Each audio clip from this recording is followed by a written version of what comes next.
Wow. Yes, I keep saying wow.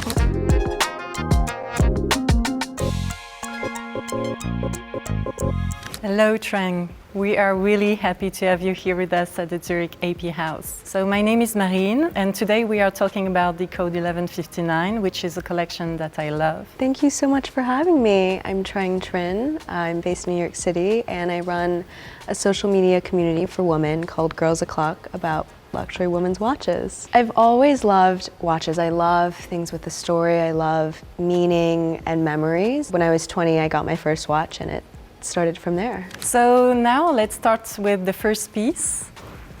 So Trang, do you remember the launch year of Code 1159? It was 5 years ago, 2019. Absolutely. We launched this collection in 2019 during the SIHH in Geneva. It's quite unique that we arrived with 13 new references at the same time. And among them, we had 6 different calibers, out of which 3 were totally new. I think it's such an incredible, new pillar for the brand. Let's discover. Wow, it's beautiful. Yeah, it comes in white gold and it has burgundy lacquer dial. It looks quite sleek actually, but it was quite hard to produce that kind of dial because we have 8 to 12 layers of lacquer on each dial. And as you can see here, we have a 3D logo, which is made of 24 carats gold, applied by hand. And it took us 2 years to develop the technique to be able to create this signature logo. When you look at the watch from the top, you only see a circle, but when you start looking at the side, you see the octagonal middle case and all the different finishes. I love the lacquer, I love the gradient. I think it adds so much depth. I'd seen the code maybe like 5 times before, and I never noticed the octagonal case. You don't see any of it from the top, but once you turn it, it's like secret hidden detail that plays homage to the brand and obviously the royal oak. And I heard that you like the red color, correct me if I'm wrong. It's my favorite color. Yeah? I think it works with anything, any season. Absolutely. I think in the watch industry now we're discerning less and less of what's masculine and feminine and more just what resonates with someone wearing it. So now I suggest you that we'll start with the second piece that we have with us today. So here we have the Perpetual calendar, which is one of the most important complications at AP. As you can see here, it has a dark blue dial that is made in aventurine glass. This dial is obtained by introducing black copper oxide and cobalt into a molten glass, creating a combination of sparkling inclusions. So this reference houses the manufacturer's Selfwinding Perpetual calendar, caliber 5134. And do you know how long this watch can last without any manual adjustments? Forever, I would hope.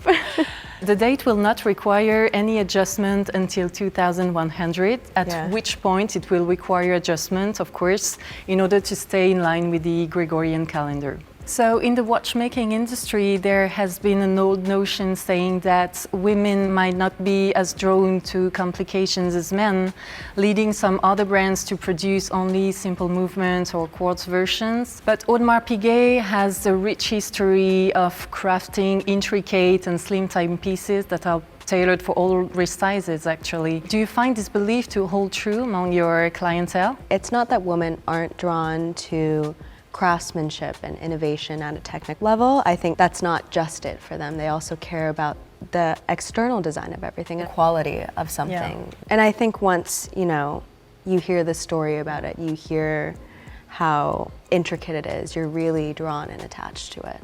So now let's move on to the third piece. Wow. Ta-da!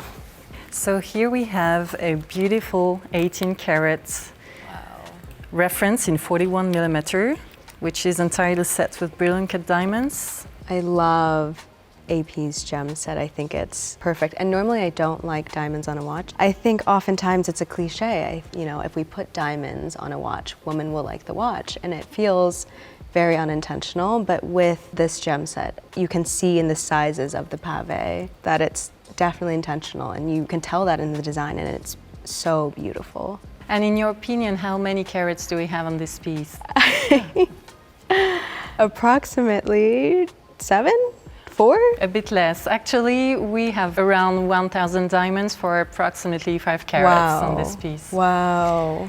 I actually think a man could wear this watch too. Yeah, of course. Like, I mean, it's just so well done that I think it's not even, just because it's diamonds doesn't mean it's just for women. It's beautiful. So do you see any features or styles that might appeal to women in particular in this watch? I think women love the details. For me, it's the different shaped diamonds that really make this piece stand out. On the lugs, it's different than the bezel and different from the case and different from the different sizes of the dial. We have different sizes of diamonds on the dial. We called it an evolutive setting, actually to give an impression of depth, an impression of volume. That's why we have smaller diamond on the center and bigger diamonds on the outside of the dial. Wow. Looks nice. It's beautiful. So now let's move on to the next piece, which is quite emblematic. So here we have one of my favorite watch of the Code 1159 collection. I'm sure you know the name of this The Starwheel. complication. Of course. I love this one. This was actually the first watch I saw my first time visiting AP House in New York, and it's so beautiful. A total reinterpretation of the movement in like an ultra contemporary way. The wandering hour system can be traced back to the 17th century, and after falling from favor in the 20th century, it has been rediscovered and reintroduced by Audemars Piguet in 1991. Trang, you see me coming.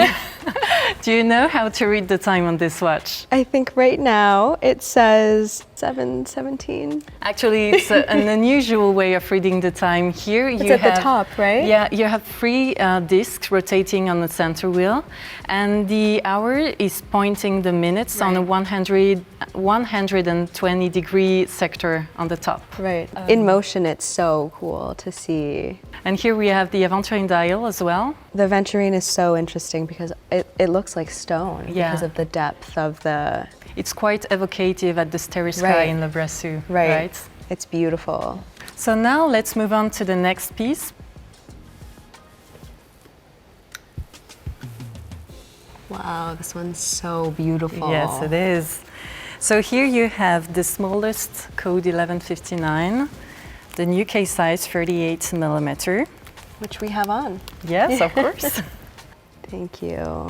This dial is really special. I logistically have such a small wrist that I can wear a 38, whereas before I could never, actually wear the 42. We managed to keep the beautiful proportions of Code 1159, but in a smaller version and without any compromise. I think starting your own collection is so personal. I guess your first watch you want to be able to wear every day for every occasion, and this is really, this neutral color, this size makes it perfect for every single day. And how do you feel about women being more present in the watch collecting game? It's really exciting. I think it's a community, so the more people there are, the more dialogue. It's really exciting how, more women are speaking about it and wanting to learn about it. So it's fun to look forward to. Yeah. And I have a little surprise for you. We have another piece to show you. Be ready. No. Wow. Yes, I keep saying wow. This is the new 38 millimeter gemset reference. Oh my God. This is incredible. The colors are so spectacular. It features an 18-karat white gold case with diamonds, and the dial is enriched with 3 different shades of pink sapphires and diamonds in 2 different sizes and in like a new random setting technique. And we paired it with a pearly alligator strap for a more dressy look.